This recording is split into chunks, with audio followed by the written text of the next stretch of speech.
बिस्मिल्लाहिर्रहमानिर्रहीम अल्हम्दुलिल्लाहि रब्बिल आलमीन वस्सलातु वस्सलामु अला रसूलिल करीम व अला आलिहि व सहबिहि अजमईन। अस्सलामु अलैकुम व रहमतुल्लाहि व बरकातुहू। मुअज़्ज़ज़ सामईन, नाज़रीन, मोहतरम बुज़ुर्गों, अज़ीज़ भाइयों और पर्दानशीन माई और बहनों, आज के दर्स का उन्वान है रिसालत मुहम्मदिया पर ईमान। इससे पहले के दर्स में भी यही उन्वान था। आज का दर्स उसका दूसरा हिस्सा है। दर्स के पहले हिस्से में कुरान और हदीस के दलाइल पेश किए गए थे कि रिसालत मुहम्मदिया पर ईमान लाना क्यों ज़रूरी है।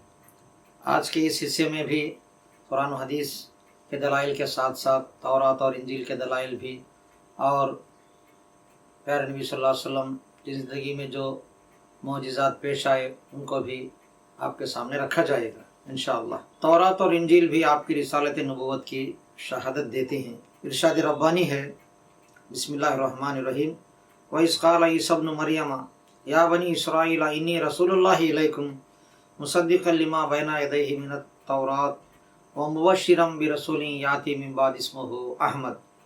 सूरह सफ़ की मशहूर आयत है। अल्लाह ताला का फरमान है कि ईसा बिन मरियम अलैहिस्सलाम ने कहा, ऐ बनी इसराइल, मैं तुम्हारी तरफ अल्लाह का रसूल हूँ। मैं तौरात की तस्दीक करता हूँ जो मुझसे पहले आई है, और तुम्हें एक रसूल की बशारत भी देता हूँ जो मेरे बाद आएगा, जिसका नाम अहमद होगा। फिर तौरात में एक जगह लिखा है कि मैं उनके भाइयों में तेरे जैसा नबी भेजूँगा, अपना कलाम उसके मुंह में डालूँगा और वह हर इस चीज़ का हुक्म देगा जो मैं उसे हुक्म करूँगा, और मेरे नाम से जो बातें वो कहेगा उसकी इताअत न करने वाले से मैं इंतकाम लूँगा। तौरात के इन जुमलों में अल्लाह ताला मूसा अलैहिस्सलाम से फरमाता है कि मैं उनके भाइयों में से तेरे ही जैसा एक रसूल भेजूँगा। तो इन जुमलों से भी प्यारे नबी सल्लल्लाहु अलैहि वसल्लम की रिसालत की दलील मिलती है कि आप अल्लाह के सच्चे रसूल थे। हमारे नबी की नबुव्वत और रिसालत तौरात में भी उसकी बशारत मौजूद है और आपकी इत्तिबा और आपकी पैरवी को लाजिम करार देती है, और ये कौम यहूद पर हुज्जत है। कौम यहूद तावील करते रहे, इनकार करते रहे, मगर अल्लाह ताला का ये फरमान कि मैं उनके लिए नबी भेजूँगा, आप सल्लल्लाहु अलैहि वसल्लम की नबुव्वत की हक़ानियत की गवाही है।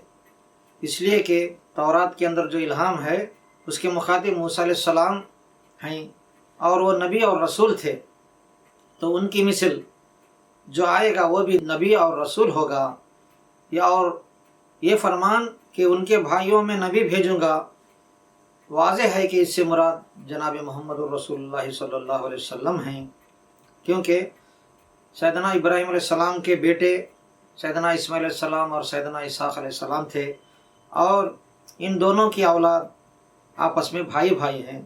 तो सैयदना इस्माईल अलैहिस्सलाम की औलाद में से ही हमारे प्यारे नबी जनाब मोहम्मद रसूलुल्लाह सल्लल्लाहु अलैहि वसल्लम हैं। और फिर तौरात के अंदर अल्लाह का फरमान है, मैं अपना कलाम उसके मुंह में डालूँगा। आपके सिवा कौन हैं जिन पर यह बात मुंतबिक होती है कि आप ही अल्लाह का कलाम यानी कुरान सुनाते थे और आप सल्लल्लाहु अलैहि वसल्लम भी कुरान के हाफिज़ थे। और फिर तौरात में ये भी लिखा हुआ है, इन लोगों ने अपने माबूदान बातिला की परस्तिश करके मुझे गज़बनाक कर दिया है, यानी अल्लाह ताला को। मैं उन्हें एक और गिरोह के ज़रिए तब्दील करूँगा, यानी एक दूसरी कौम को लाऊँगा और यहूदियों को हटा दूँगा, और जाहिल गिरोह यानी शोबे जाहिल के ज़रिए मैं उनको गुस्सा दिलाऊँगा। शोबे जाहिल से वाज़ेह तौर पर अरब मुराद हैं कि आप सल्लल्लाहु अलैहि वसल्लम की आमद से पहले ये महज जाहिल लोग थे, इसीलिए यहूदी अरबों को अनपढ़ कहते थे, उम्मी कहते थे। और तौरात में ये भी लिखा है कि वो आ जाए जिसके लिए सब कुछ है और अक़वाम जिसके इंतज़ार में हैं, यानी दुनिया की कौमें आखिरी नबी सल्लल्लाहु अलैहि वसल्लम की आमद के इंतज़ार में थे। हकीकत यह है कि یہود تو بالخصوص آپ کی آمد کا شدت سے انتظار کرتے تھے، البتہ جب پیارے نبی صلی اللہ علیہ وسلم مبعوث ہوئے تو بنی اسرائیل یعنی یہودی اپنی حسد کی بنا پر ایمان و اتباع کی دولت سے محروم ہو گئے۔ وہ کہتے تھے کہ رسالت تو اسحاق علیہ السلام کی اولاد میں ہی آنی چاہیے، اسماعیل علیہ السلام کی اولاد میں کیسے آ سکتی ہے؟ اپنی حسد کی وجہ سے وہ پیارے نبی صلی اللہ علیہ وسلم پر ایمان نہیں لائے۔ سورہ بقرہ میں ہے، اللہ تعالیٰ کا فرمان ہے، بسم اللہ الرحمن الرحیم، وَكَانُوا مِن قَبْلُ يَسْتَفْتِحُونَ عَلَى الَّذِينَ كَفَرُوا فَلَمَّا جَاءَهُم مَّا عَرَفُوا كَفَرُوا بِهِ فَلَعْنَةُ اللَّهِ عَلَى الْكَافِرِينَ۔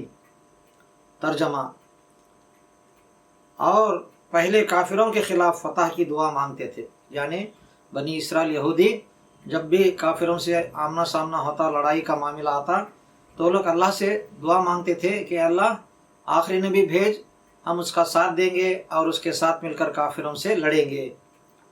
پھر جب ان کے پاس وہ آ گیا، یعنی پیارے نبی صلی اللہ علیہ وسلم کی بعثت ہوئی، تو انہوں نے پہچان بھی لیا لیکن انکار کر دیا۔ بس انکار کرنے والوں پر اللہ تعالیٰ کی لعنت ہے۔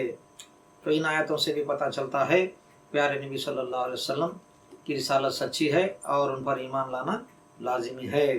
پیارے نبی صلی اللہ علیہ وسلم اور صحابہ کی مثال انجیل میں بھی دی گئی ہے، جس کا ذکر قرآن مجید میں ہے۔ سورہ فتح کی آیت ہے، وَمَثَلُهُمْ فِي الْإِنْجِيلِ كَزَرْعٍ أَخْرَجَ شَطْأَهُ فَآزَرَهُ فَاسْتَغْلَظَ فَاسْتَوَىٰ عَلَىٰ سُوقِهِ يُعْجِبُ الزُّرَّاعَ لِيَغِيظَ بِهِمُ الْكُفَّارَ۔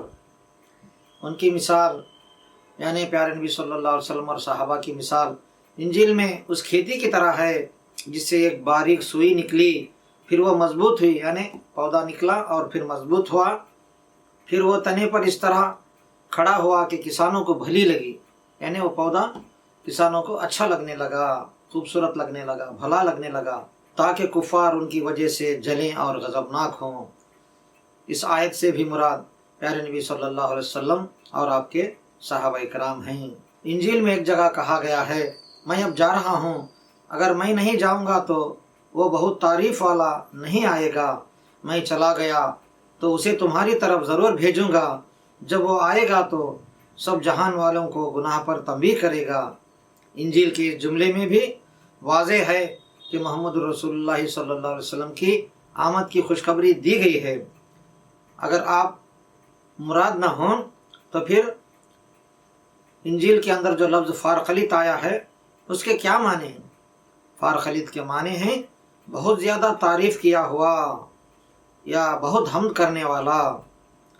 محمد یا احمد کی طرف اشارہ ہے۔ کس نے اقوام عالم کو معصیت و گناہ پر ڈانٹ دی؟ یعنی انجیل کے اس جملے میں کہا گیا ہے کہ جب وہ آخری نبی آئے گا تو دنیا کی قوموں کو گناہوں پر ڈرائیں گے کہ گناہوں کا انجام برا ہوگا، نیکی کی طرف آنے کی ترغیب دلائیں گے۔ جب آپ صلی اللہ علیہ وسلم کی بعثت ہوئی تو اس وقت دنیا والے فساد و شر کے سمندر میں تیر رہے تھے، یعنی ہر طرف ظلم و زیادتی، بے حیائی اور کبیرہ گناہ کا بازار گرم تھا۔ ان میں بت پرستی بھی تھی، اہل کتاب بھی اس سے مستثنیٰ نہیں تھے، یعنی عیسائی اور یہودی بھی ان گناہوں میں مبتلا تھے۔ عیسیٰ علیہ السلام کے بعد وہ آپ صلی اللہ علیہ وسلم ہیں جو آنے والے ہیں، آپ کے سوا کوئی دوسرا آنے والا نہیں تھا۔ آپ صلی اللہ علیہ وسلم آنے کے بعد آسمان اور زمین کے مالک اللہ تعالیٰ کی طرف لوگوں کو دعوت دی۔ اب آئیے چند عقلی دلائل بھی ہم دیکھیں گے جس کی بنا پر رسالت محمدیہ پر ایمان لانا لازم ہو جائے گا۔ زمین کے اوپر بہت بڑی انسانوں کی آبادی ہے اور اس میں اسلام تیزی سے پھیل رہا ہے، اور لوگ اپنے غلط مذاہب کو چھوڑ کر اسلام کی طرف آ رہے ہیں، تو یہ بھی نبوت کی صداقت کی ایک دلیل ہے۔ آپ صلی اللہ علیہ وسلم کے ذریعے بہت سارے معجزات کا صدور ہوا۔ اس بات کی دلیل ہے کہ ایسے کام کسی غیر نبی کے ذریعے وجود میں نہیں آتے۔ آئیے ہم کچھ معجزات کو صحیح احادیث کی روشنی میں دیکھیں گے۔ پہلا معجزہ ہے چاند کا شق ہونا۔ جب مکے میں ولید بن مغیرہ اور کفار قریش نے آپ سے نبوت की दलील मांगी और एक मोजिज़ा मांगा, तो प्यारे नबी सल्लल्लाहु अलैहि वसल्लम ने अल्लाह के हुक्म से चाँद की तरफ इशारा किया तो चाँद दो टुकड़े हो गया। एक टुकड़ा पहाड़ी के पीछे चले गया और एक टुकड़ा पहाड़ी के ऊपर रहा। फिर उसके बाद आपस में चाँद के दो टुकड़े मिल गए। नबी सल्लल्लाहु अलैहि वसल्लम ने फरमाया मुशरिकीन मक्का से, कुफ़ार कुरैश से कि तुम गवाह रहो, और कुरैश मक्के के अतराफ जो लोग फैले हुए थे उनसे भी इस बारे में दराफ़ किया, तो उन्होंने भी गवाही दी कि वाकई चाँद के दो टुकड़े हुए थे। कुरान पाक में इसकी तरफ इशारा मिलता है। बिस्मिल्लाहिर्रहमानिर्रहीम, इक़्तरबतिस साअतु वंशक़्क़ल क़मर वइन यरौ आयतन युरिज़ू व यक़ूलू सिहरुम मुस्तमिर व कज़्ज़बू व तबऊ अहवाहुम। तर्जुमा, क़ियामत करीब आ गई है और चाँद शक हो गया है, यानी फट गया है, और ये काफिर कोई निशानी देखते हैं तो एराज़ करते हैं, मुंह मोड़ लेते हैं और कहते हैं कि ये तो पुराना जादू है। उन्होंने झुटलाया, मुश्रिकीन मक्का और कुफ़ार कुरैश ने झुटलाया और अपनी ख्वाहिशों के पीछे चले। दूसरा मौजिज़ा है, ग़ज़वा उहद के मौके पर हज़रत क़तादा रज़ियल्लाहु तआला अन्हु की एक आँख निकल कर रुखसार पर आ गई। प्यारे नबी सल्लल्लाहु अलैहि वसल्लम ने उस आँख को उठाकर उसकी जगह रख दिया और वो पहले से भी बेहतरीन हो गई। ये भी एक बहुत बड़ा मौजिज़ा है। फिर ग़ज़वा खैबर के वक्त हज़रत अली बिन अबी तालिब रज़ियल्लाहु तआला अन्हु की आँखें दुख रही थीं। प्यारे नबी सल्लल्लाहु अलैहि वसल्लम ने अपना लुआब मुबारक निकाला और आपकी आँखों में लगाया, तो वो आँखें ठीक हो गईं और कोई बीमारी ही नहीं रही। इसी तरह ग़ज़वा बदर में भी इब्नुल हकम की पिंडली टूट गई, पैर की पिंडली टूट गई, तो आप सल्लल्लाहु अलैहि वसल्लम ने अपना लुआब निकाला और पिंडली पर लगाया तो दुरुस्त हो गई और कभी भी उनको दर्द का एहसास न रहा। और एक मौजिज़ा ये है कि एक मर्तबा एक बदवी आपके करीब आया तो आप सल्लल्लाहु अलैहि वसल्लम ने पूछा कि ऐ बदवी, तू कहाँ जाना चाहता है? उसने कहा, अपना घर जाना चाहता हूँ। आप सल्लल्लाहु अलैहि वसल्लम ने उससे पूछा, क्या तो किसी भलाई का इरादा रखता है, कोई अच्छा काम करना चाहता है, कोई नेक काम करना चाहता है? तो उसने पूछा, वो क्या है, वो भलाई का काम क्या है?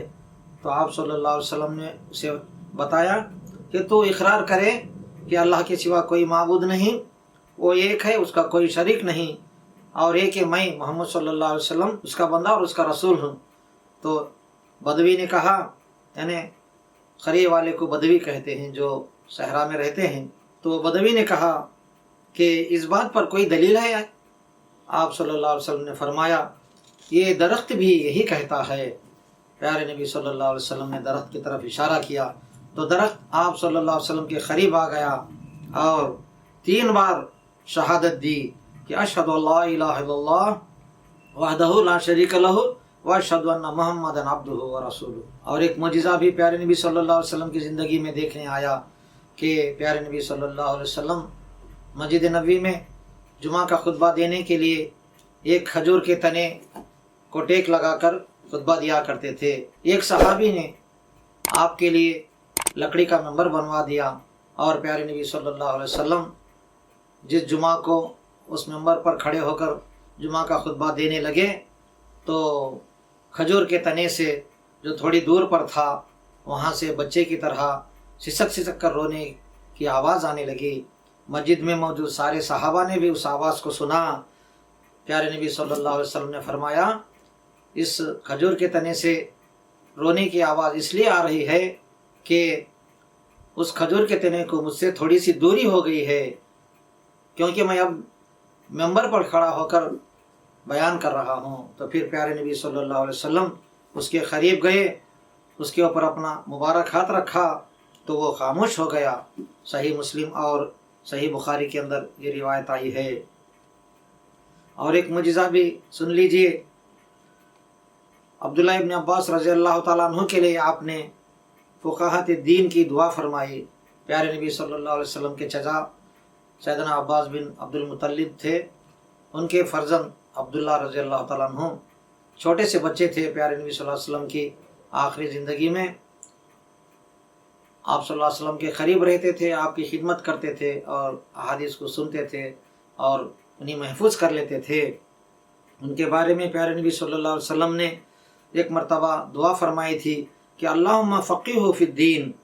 بخاری شریف کے اندر کتاب الوضو میں باب بیت الخلاء کے قریب پانی رکھنا بہتر ہے، اس کے اندر یہ حدیث آئی ہے کہ ام المومنین میمونہ رضی اللہ تعالیٰ عنہ روایت کرتے ہیں کہ ایک دن پیارے نبی صلی اللہ علیہ وسلم بیت الخلاء کے اندر گئے، اور جب وہ باہر آئے تو بیت الخلاء کے باہر پانی رکھا ہوا تھا۔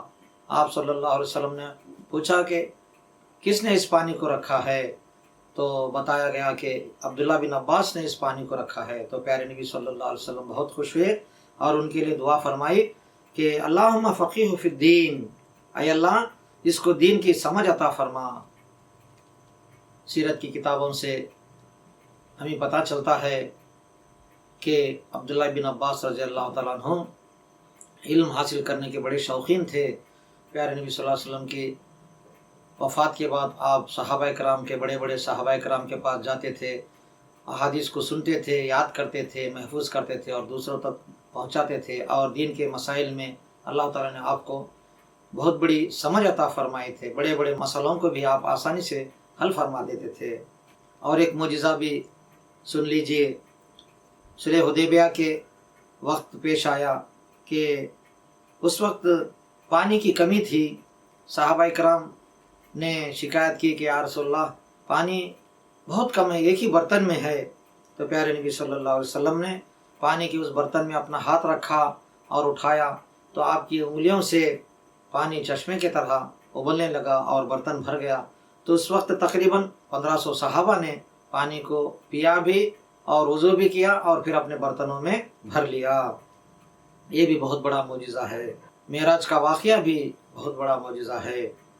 مسجد حرام سے مسجد اقصیٰ تک، یعنی مکے سے فلسطین تک کا سفر جو اسرا ہے، اور پھر وہاں سے بیت المقدس سے آسمان کا سفر جسے معراج کہتے ہیں، اور پھر وہاں سے آسمانوں سے اوپر جاتے ہوئے سدرۃ المنتہا تک پہنچنا، یہ سب کچھ ایک ہی رات کے اندر ہو جانا، یہ بھی بہت بڑا معجزہ ہے۔ اور پھر پیارے نبی صلی اللہ علیہ وسلم معراج سے واپس آتے ہیں تو کیا دیکھتے ہیں کہ آپ کا بستر ابھی بھی گرم تھا۔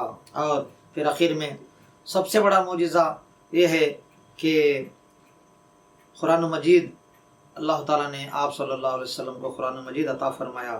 اس میں پہلے لوگوں کے احوال ہیں اور آئندہ آنے والوں کی خبریں بھی ہیں، اور اس میں ہدایت بھی ہے اور نور بھی ہے، اور رہتی دنیا تک یہ قائم رہے گا۔ اور آپ صلی اللہ علیہ وسلم کی صداقت پر یہ ایک بہت بڑی دلیل ہے، اور قرآن مجید قیامت تک آنے والے لوگوں میں ایک حجت ثابتہ ہے۔ نبی صلی اللہ علیہ وسلم کو جو معجزات عطا ہوئے ان میں سب سے بڑا اور واضح معجزہ قرآن مقدس ہی ہے۔ اللہ تعالیٰ سے دعا ہے کہ اللہ تعالیٰ ہم سب کو قرآن و حدیث کی روشنی میں اور عقلی دلائل کی روشنی میں پیارے نبی صلی اللہ علیہ وسلم کی رسالت محمدیہ پر کامل یقین و ایمان عطا فرمائے، اور پیارے نبی صلی اللہ علیہ وسلم کی تعلیمات کے مطابق اپنی زندگی گزارنے کی ہمیں ہدایت عطا فرمائے۔ وآخر دعوانا الحمدللہ رب العالمین۔ بھائی اور بہنوں، آخر میں ایک گزارش ہے کہ اس ویڈیو کو زیادہ سے زیادہ شیئر کریں تاکہ دین کی باتیں، دین کی تعلیمات دور دور تک پہنچ سکیں۔ شکریہ، والسلام علیکم ورحمۃ اللہ وبرکاتہ۔